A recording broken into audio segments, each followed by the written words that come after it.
আসসালামু আলাইকুম। আমি আজকে আমার সাহেব নিজে হাতে বাজার করতে খুব পছন্দ করেন, আর আরো বেশি পছন্দ করেন আমি যদি সেই বাজারগুলো আনার পরে নিজে হাতে রান্না করি। তো ইলিশ মাছ কাটতে আমার খুবই ভালো লাগে, একদম মাখনের মতো বা লাউয়ের মতো করে কাটা যায়। আমি এখনো পর্যন্ত খুব কম সময় উনি বাজার থেকে কেটে আনেন, বেশিরভাগ সময় আস্ত মাছ নিয়ে আসেন। অবশ্যই আমাদের লিপি সবকিছু এক হাতে সামলায়, কিন্তু আজকে আমার ইচ্ছা হলো যে আমি একটু মাছ কাটবো। আমি ইলিশ মাছ যখন কাটি তখন এই যে আঁশটা আমি ছাড়িয়ে নিই না, কারণ পুরো মাছ তো একসাথে কখনো রান্না করা হয় না, মানুষজন কম, 3-4 জনের সংসার, হয়তো মাছ 2 দিন খাই। তো সেই জায়গায় মাছ যদি আমি আঁশ ফেলে একবার ধুয়ে টুয়ে রাখি তখন মাছটা একটু রুঠা হয়ে যায়, মাছের যে জলীয় অংশটা সেটা কমে যায়। তো যার জন্য আমি আঁশ সহই মাছ কেটে রাখি, পরে যখন আমি রান্না করি সেই সময়টাতে আমি আলাদা করে আঁশটা ছাড়াই।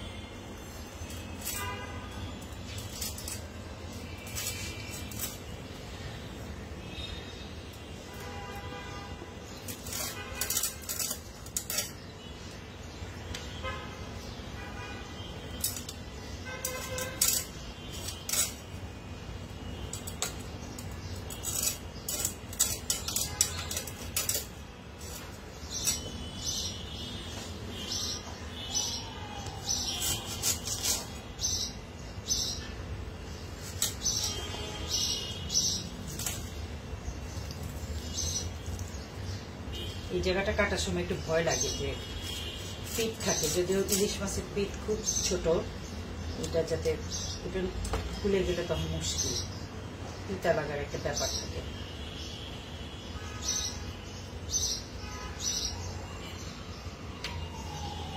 অবশ্যই এটা রান্নার কাটার পরে আমার হাজবেন্ড আমাকে বলবেন যে সর্ষে ইলিশ করো।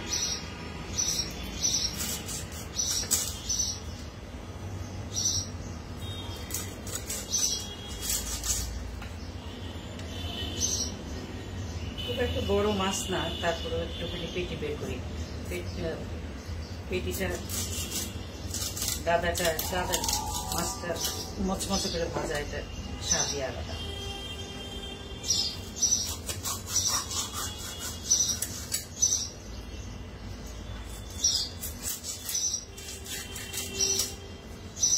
চড়ুই পাখি মনে হয় বাসা বাঁধবে।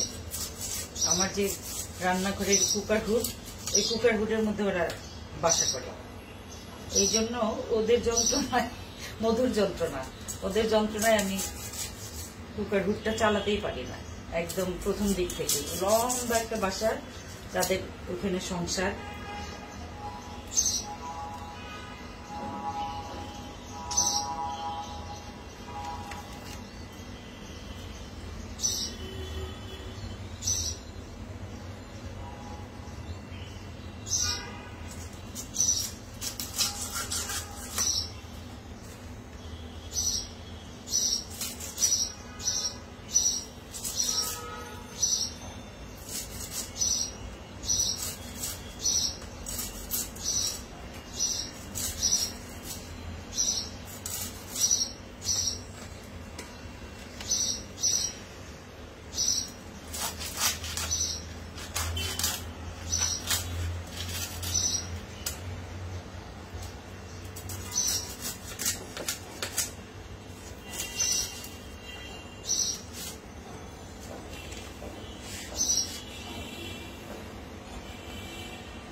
মাছের এই কাঁচাটা অনেকে খায়, আমরাও ছোটবেলা মাকে দেখেছি কাঁচাটা রান্না করতে, কিন্তু এটার মধ্যে আসলে অনেক জান থাকে, যার জন্য বালুও থাকে অনেক সময়, যার জন্য এই ঝামেলাতে যাই না। একটা দাও, এই মাছগুলো তুলিয়ে আমি আর মাছটা কাটি।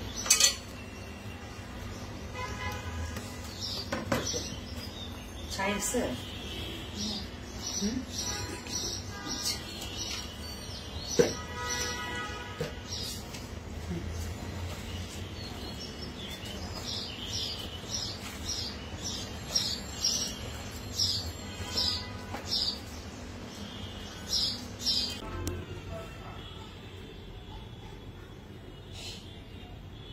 মাছটা আমি আজকে অর্ধেক মাছ আলু পটল দিয়ে একটা পাতলা ঝোল করব।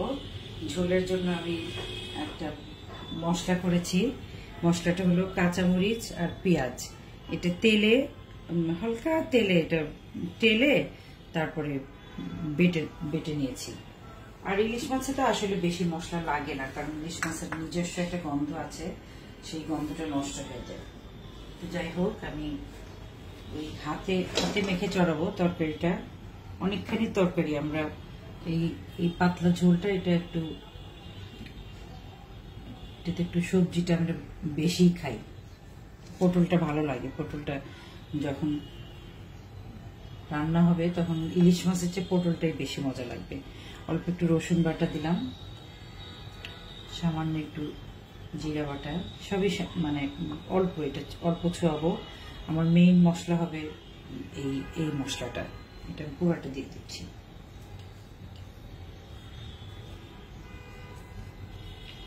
কাঁচামরিচ বাটা, এটা হাত দিয়ে যখন মাখাবো তখন আমার আজকে দেখা গেল দুপুর পর্যন্ত আমার লবণ দিচ্ছি, দুপুর পর্যন্ত হাত জ্বলবে। আমি এখানে হলুদও খুব কম দিব, নামমাত্র, একটু সাদা সাদা একটা তরকারি হবে।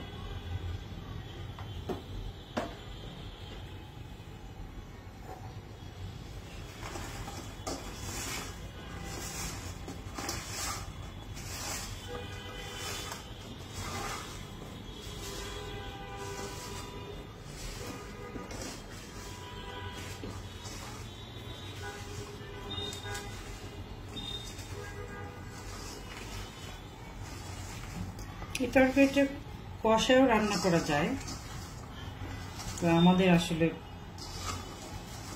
ওই দিককার সিরাজগঞ্জ, বগুড়া ওই দিককার মানুষটা একটু মাখানো তরকারিটাই বেশি খায়। আমার হাজবেন্ড ওইটা এই মাখানো তরকারিটাই বেশি পছন্দ করে। এবং সবসময় ইলিশ মাছে আমরা সর্ষের তেল ব্যবহার করি, একদম ঘানি ভাঙা তেল। আমি ওই দিক থেকে নিয়ে আসি, বগুড়া থেকে নিয়ে আসি।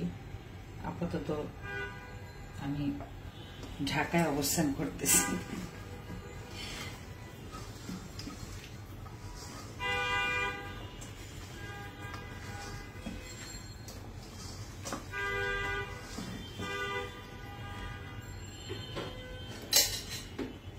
পেঁয়াজ বাটা দিয়েছি, তারপরে এমনি পেঁয়াজও দিব।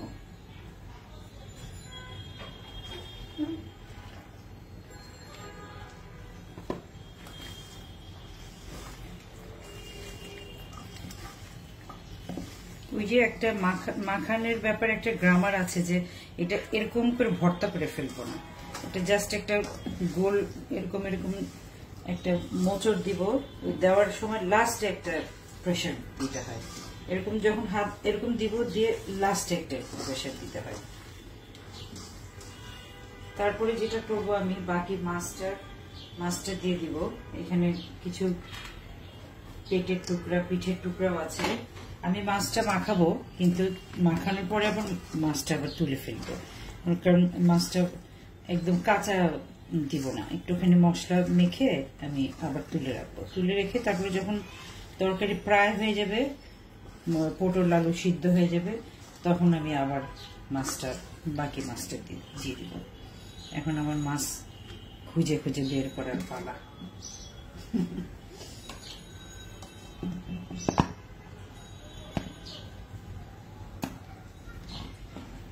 তরকারি যখন রান্না করি তখন আমার কাছে মনে হয় যে আমি সব ঠিকঠাক রাখতে পারছি, ঠিকঠাক রান্না করছি, কিন্তু এটা ফাইনালি এটার ফলাফল আসবে টেবিলে। জমিদার সাহেব যদি বলেন যে তাহলেই সার্থকতা।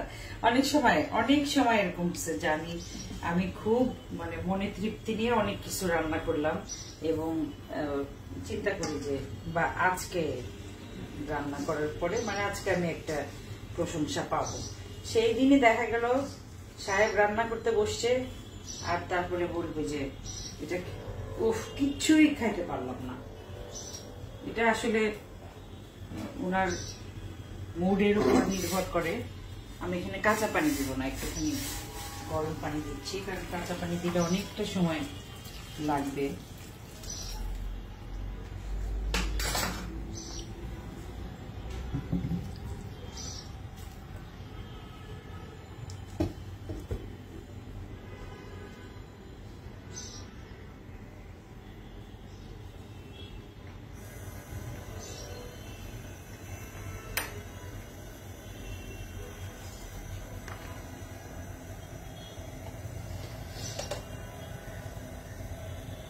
একটু ঝাল ঝাল তরকারি পছন্দ করে, কাঁচামরিচ বাটা কাঁচামরিচ দিচ্ছি, তারপরেও দেখা যাবে বলবে যে ঝাল হয়নি।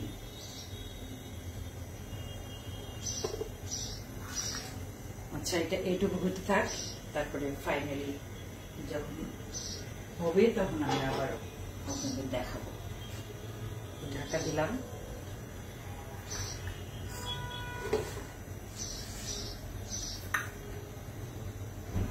অনেকের প্রশ্ন যে এত কিছু মানে গান করেন, ছবি আঁকেন, নাতি নাতনি, এত দেশ বিদেশ ঘোরা, তো সেখানে কিভাবে রান্নার সময় পান?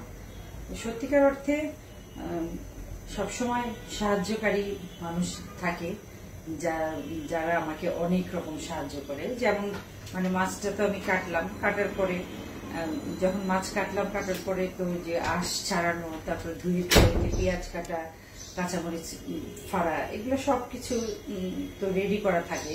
তখন রান্না করাটা কোনো কষ্টেরই না। আসল কষ্টের কাজ অন্য কেউ করে দেয়, সেই তার জন্য তাদের কাছে আমি সবসময় কৃতজ্ঞ। আর আরেকটা হলো যে এই রান্নাটা আসলে একটা শিল্পের মতো আমার কাছে মনে হয়। যদিও আমি বরাবরই বলবো যে আমি খুবই সৌভাগ্যবান। আমি ইচ্ছা করলে এখন আরো অনেক জীবন আমি লম্বা সময় ধরে রান্না করতে পারি, কিন্তু আমার রান্নাঘরের দায়িত্ব নিয়ে নিয়েছেন আমার বৌমা। আমি এখন শুধু একদম শুয়ে বসে থাকি। আসলে শুয়ে বসে ঠিক না, এখানে যাই ওখানে যাই, আজকে বগুড়া, কালকে দেশের বাইরে, আরেকদিন ঢাকা, এরকম সারাক্ষণ ঘুরে ঘুরে বেড়াই যাযাবরের মতো। তো কিন্তু তারপরে এমন একটা সময় গেছে যে একদম নিজে হাতে কাপড় ধোয়া, থালা বাসন মাজা, মশলা করা, রান্না করা, বাথরুম মাজা, ঘর মোছা, সবকিছু করে তারপরে আপনাদের জন্য গান করেছি। সেই দিনগুলো আমি পার হয়ে এসেছি, কিন্তু এখনো পর্যন্ত ওই কাজগুলো করা এমন না যে ওই স্মৃতিগুলো আমার কাছে দুঃসহ, একদমই না। ওগুলো আমার সুখকর স্মৃতি। আমি খুব পছন্দ করি, আমার সংসার খুব ভালোবাসি, আমি পৃথিবী ভালোবাসি, প্রাণ ভালোবাসি, আমার পরিবারের সদস্যদের ভালোবাসি, সারা পৃথিবীর মানুষকে আমি ভালোবাসি।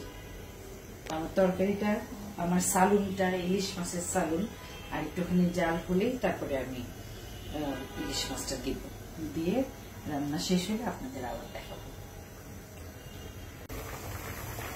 আমার তরকারিতে ইলিশ মাছের সালুনে মাছ দিয়ে দিছি, একটু আগে দিছি। এখন ইলিশ মাছ তো ভাপেই রান্না হয়, রান্না হতে থাক। হঠাৎ মনে হলো যে একটু টমেটোর টক রান্না করি। একটুখানি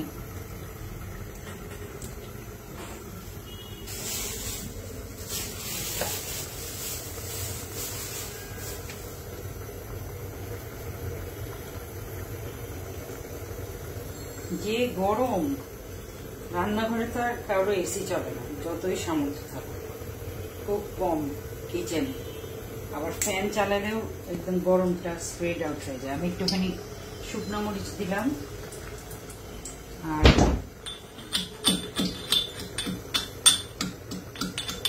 অনেক সময় টকে আমরা মাছ ব্যবহার করি, তো মাছ ছাড়াই এমনি একটা আলু দিয়ে, আলু আর টমেটো দিয়ে একটা টক রান্না করবো। একটু তেঁতুল দিব, পেঁয়াজ দিলাম, পেঁয়াজ রসুন শুকনো মরিচ।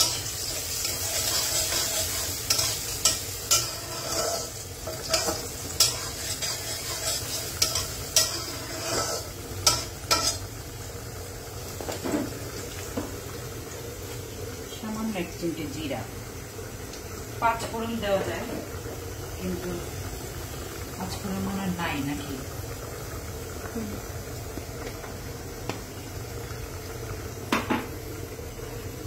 আমি এমন ভাবে রান্না করি যে অনেক সময় হয় না যে এটা নাই ওটা নাই, থেকে এটা ওটা ছাড়াও রান্না করে। বাবুর্চিরা যেরকম একদম আউন্স আউন্স বা টুকরা এইভাবে হিসাব করে, আমরা তো আর অত সৌভাগ্যবান না, আমাদের সবসময় ম্যানেজ করতে হয়।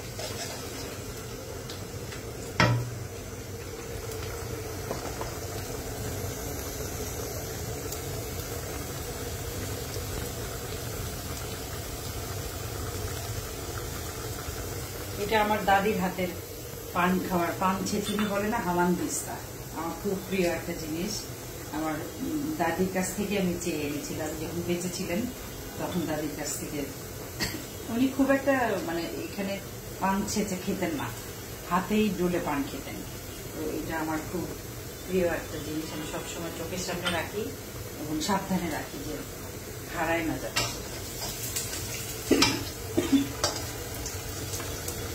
আমি এটার মধ্যে তেজপাতা দিব না, তেজপাতাতে অন্যরকম একটা গন্ধ হয়। রসুন দিচ্ছি,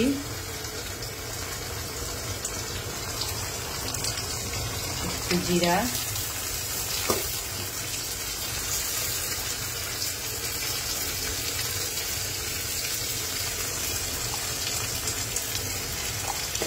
লবণ,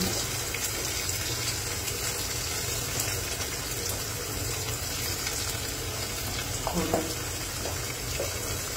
গুঁড়া হলুদ, শুকনো মরিচ, মরিচের গুঁড়া।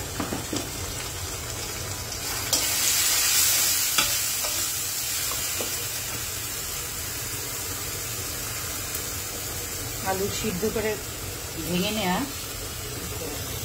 একটু দলা দলা থাকবে। আলুর ঘাটি হয় না, ঘাটিতে যেরকম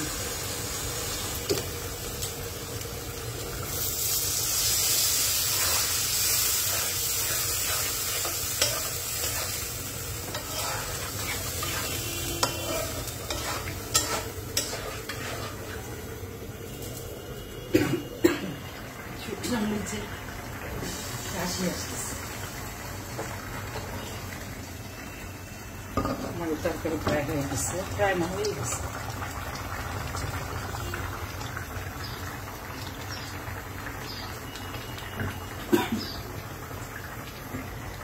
একটু দমে থাক।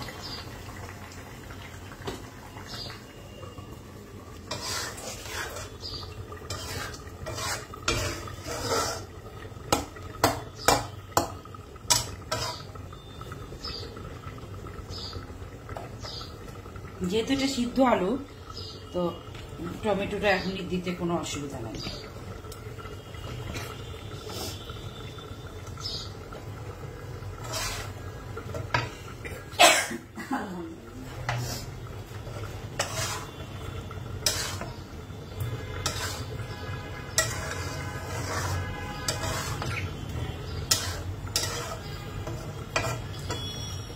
আমার বাসা একদম রাস্তার উপরে, যার জন্য গাড়ি ঘোড়া সব আমার মাথার উপর দিয়ে যায়, কিছু করার নাই। এর নাম ঢাকা শহর।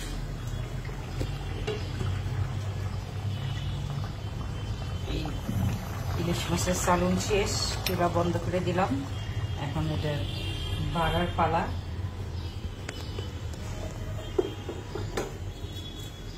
এই যে আলুর ঘাটিটা, এটা এটা মোটামুটি, এটা এমন কিছু করার নাই, কোনো কারিশমা নেই। টমেটোটা গলে যাবে, একটুখানি ঝোল দিব, আর ওই ঝোল দেওয়ার সময় আমি অল্প একটু তেঁতুলটা ধুয়ে ভিজিয়ে রেখেছি, এই যে এতটুকু তেঁতুল, এই তেঁতুলটা আমি পানিতে সবই দিব।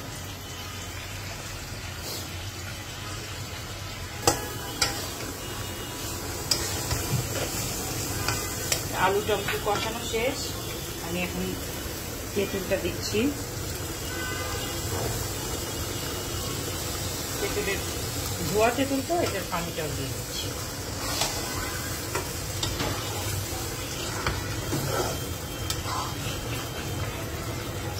কাঁচামরিচ পাড়া দিব,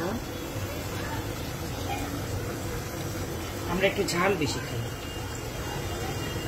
শুকনা মরিচ, কাঁচামরিচ, গুঁড়া শুকনা মরিচ, অনেক কিছুই থাকে একটা তরকারিতে। এইবার আমি পানি দিই।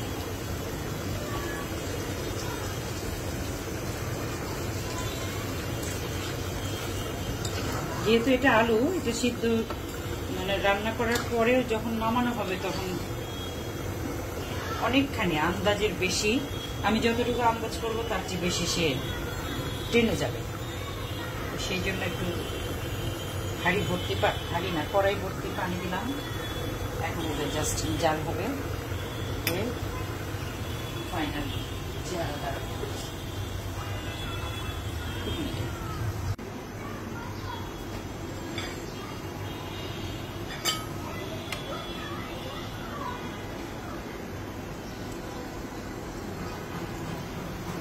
একদম পাতলা ঝোল, কিন্তু অবশ্যই অনেক উপাদেয়, সুস্বাদু। চেষ্টা করছি আর কি সুস্বাদু করার।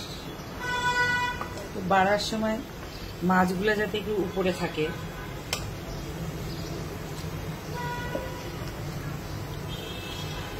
খাটনি যদি মনে করি তাহলে রান্নার প্রথম থেকে শেষ অবধি অনেক খাটনি।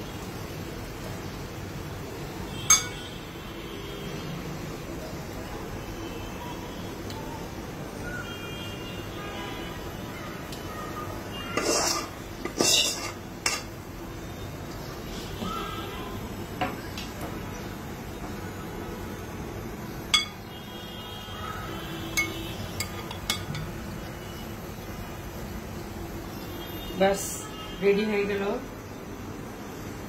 ইলিশ মাছের আলু পটলের ঝোল।